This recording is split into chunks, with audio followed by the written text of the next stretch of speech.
السلام علیکم ورحمۃ اللہ وبرکاتہ نحمده ونصلي على رسوله الكريم اما بعد فقد قال الله تبارك وتعالى في القرآن المجيد والفرقان الحميد فاعوذ بالله من الشيطان الرجيم بسم الله الرحمن الرحيم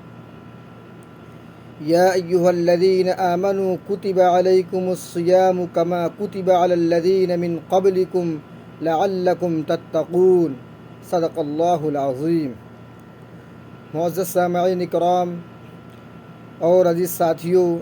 و دینی و ایمانی بھائیوں، میں نے ابھی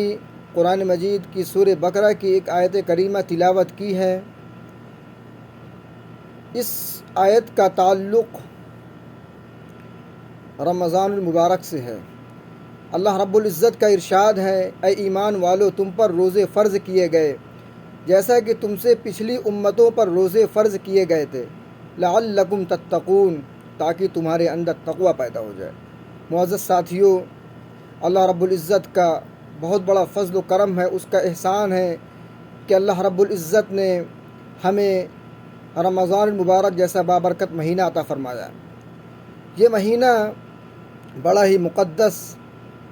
اور بڑا ہی محترم اور پاکیزہ مہینہ ہے۔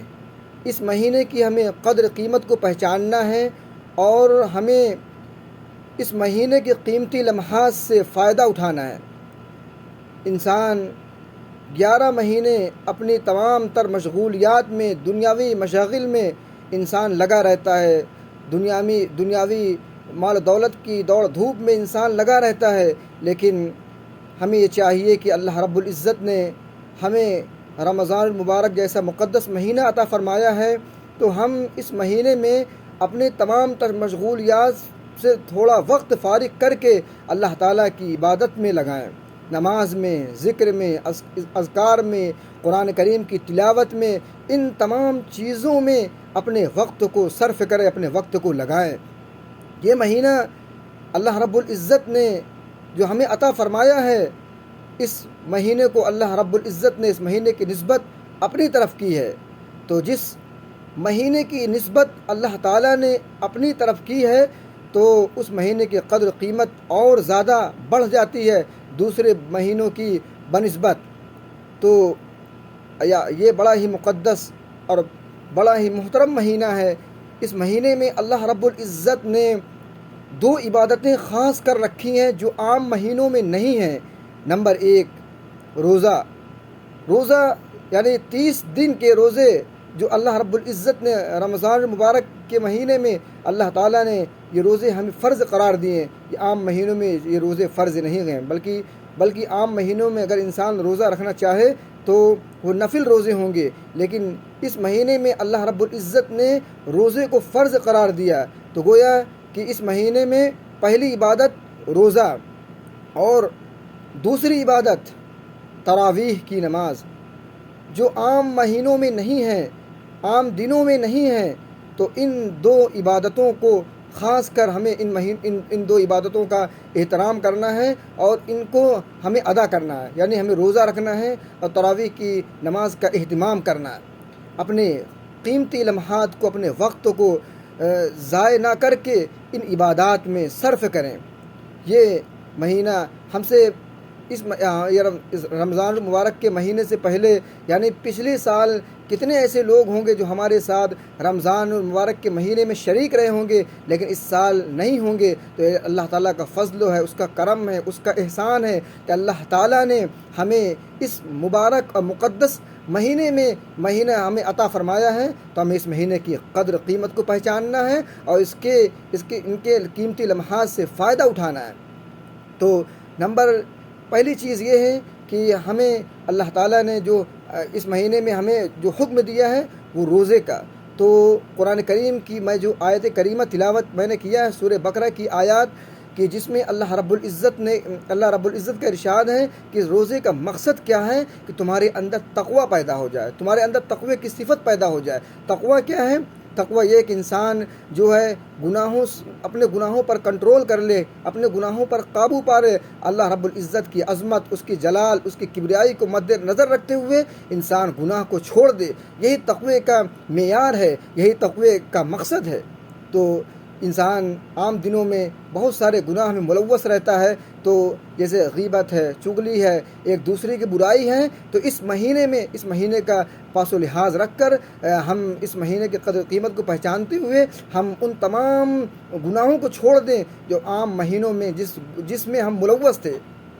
تو اس کا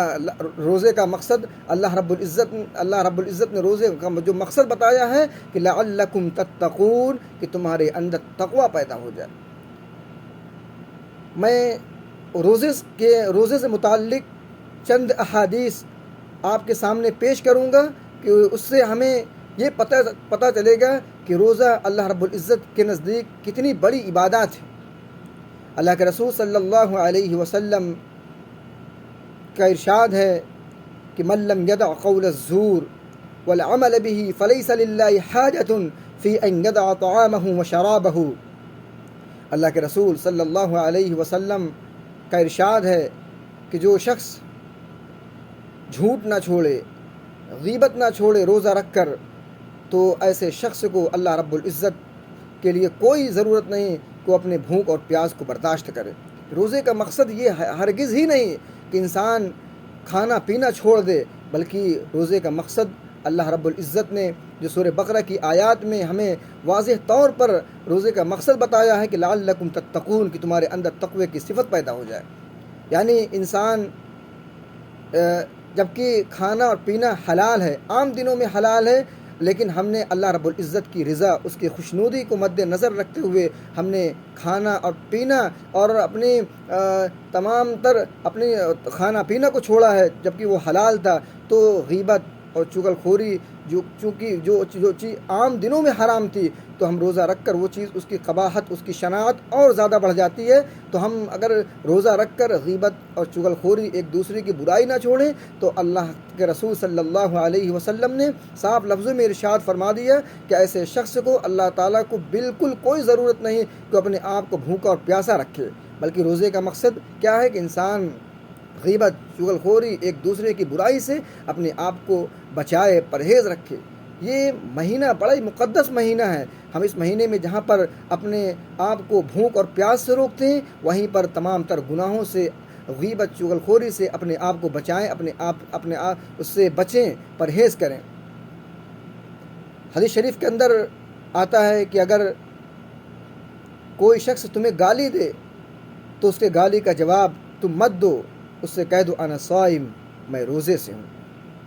من صام رمضان ایمانا واحتسابا غفر له ما تقدم من ذنبه۔ اللہ کے رسول صلی اللہ علیہ وسلم نے ارشاد فرمایا کہ جو شخص روزہ رہتا ہے،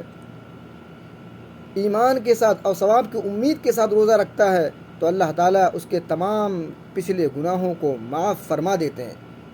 میرے عزیز ساتھیوں، تو ہمیں اس مہینے کی قدر قیمت کو پہچاننا ہے۔ حدیث شریف کے اندر آتا ہے کہ روزہ اور تراویح یہ دو ایسی عبادت ہیں، جنہوں نے روزہ رکھا اور تراویح کی نماز کا اہتمام کیا، تو قیامت کے دن یہ دو عبادتیں اللہ رب العزت کی بارگاہ میں اس شخص کے لیے سفارش کا ذریعہ بن جائیں گی۔ روزہ اللہ تعالیٰ کی بارگاہ میں اس کے لیے سفارش کرے گا، اے اللہ، اس شخص نے تیری رضا اور تیری خوشنودی کی خاطر بھوک اور پیاس کو برداشت کیا، تو اے اللہ میری سفارش اس کے حق میں قبول فرما۔ اور جنہوں نے تراویح کا اہتمام کیا، قیام اللیل کا اہتمام کیا، تو وہ نماز اللہ تعالیٰ کے حضور میں اس شخص کے لیے سفارش کرے گی، اے اللہ، اس شخص نے اپنی نیند کو قربان کیا تیری رضا کی خاطر، تو میری سفارش اس کے حق میں قبول فرما۔ تو میرے عزیز ساتھیوں، یہ مہینہ ہمیں بار بار نہیں ملتا، سال میں ایک مرتبہ آتا ہے۔ ہو سکتا ہے یہ مہینہ ہمیں ملا ہے، آئندہ ملے یا نہ ملیں، تو ہم ان مہینوں کے قیمتی لمحات سے فائدہ اٹھائیں اور اپنے وقت کو دوسری چیزوں میں ضائع کرنے کے بجائے عبادات میں، تلاوت میں، ذکر میں، اذکار میں لگائیں۔ روزہ ایک ایسی عبادت ہے جس کو حدیث شریف کے اندر اللہ کے رسول صلی اللہ علیہ وسلم نے فرمایا، حدیث قدسی ہے کہ الصوم لی وانا اجزی بی، کہ روزہ بندہ نے میرے لیے رکھا، اس کا بدلہ میں خود دوں گا۔ سوال یہ پیدا ہوتا ہے کہ انسان نماز اللہ رب العزت کے لیے پڑھتا ہے، زکوٰۃ اللہ تعالیٰ ہی کے لیے دیتا ہے، حج اللہ تعالیٰ ہی کے لیے کرتا ہے، لیکن روزے کے متعلق اللہ کے رسول صلی اللہ علیہ وسلم نے ارشاد فرمایا کہ اللہ تعالیٰ، حدیث قدسی ہے کہ اللہ تعالیٰ کہتے ہیں کہ روزہ بندے نے میرے لیے رکھا، اس کا بدلہ میں خود دوں گا۔ آپ اندازہ نہیں لگا سکتے ہیں کہ اللہ رب العزت روزے دار کو جو بدلہ دیں گے وہ کیا ہو سکتا ہے، ہم اس کا وہم و گمان بھی نہیں کر سکتے۔ تو بڑی ہی خوش نصیبی کی بات ہے کہ جنہوں نے رمضان کا مہینہ پایا ہے اور اس میں تراویح کا اہتمام کیا اور روزہ رکھا اور اپنے آپ کو تمام تر غیبتوں سے، چغلی سے، تمام چیزوں سے اپنے آپ کو بچائے رکھا۔ اللہ کے رسول صلی اللہ علیہ وسلم نے ارشاد فرمایا کہ روزے دار کے لیے اللہ تعالیٰ نے جنت میں ایک ایسا دروازہ رکھا ہے جس سے روزے دار ہی داخل ہوں گے، لا يدخل الا الصائمون، کہ اس دروازے سے صرف روزے دار ہی داخل ہوں گے، روزے دار کے علاوہ کسی اور شخص کو اس دروازے سے داخل ہونے کی اجازت نہیں ہوگی۔ اس دروازے کا نام اللہ کے رسول صلی اللہ علیہ وسلم نے بیان فرمایا، اس دروازے کا نام باب الریان ہے۔ تو روزے کی بنیادی مقصد میں نے آپ حضرات کے سامنے پیش کیا۔ یہ مہینہ شہر المواسات کا مہینہ ہے، یہ مہینہ غمخواری کا مہینہ ہے، یہ مہینہ صبر کا مہینہ ہے، یعنی اس مہینے میں ایک دوسرے کی ہیلپ، ایک دوسرے کی مدد، ہم سے ہو سکے مدد کریں، ایک دوسرے کی ضروریات کا خیال رکھیں، اور یہ مہینہ شہر الصبر کا مہینہ ہے، یعنی ہم اس مہینے میں اب زیادہ سے زیادہ عبادات کرتے ہیں۔ تو یہ مہینہ اللہ کے رسول صلی اللہ علیہ وسلم نے فرمایا یہ مہینہ شہر الصبر کا مہینہ ہے۔ تو اس مہینے میں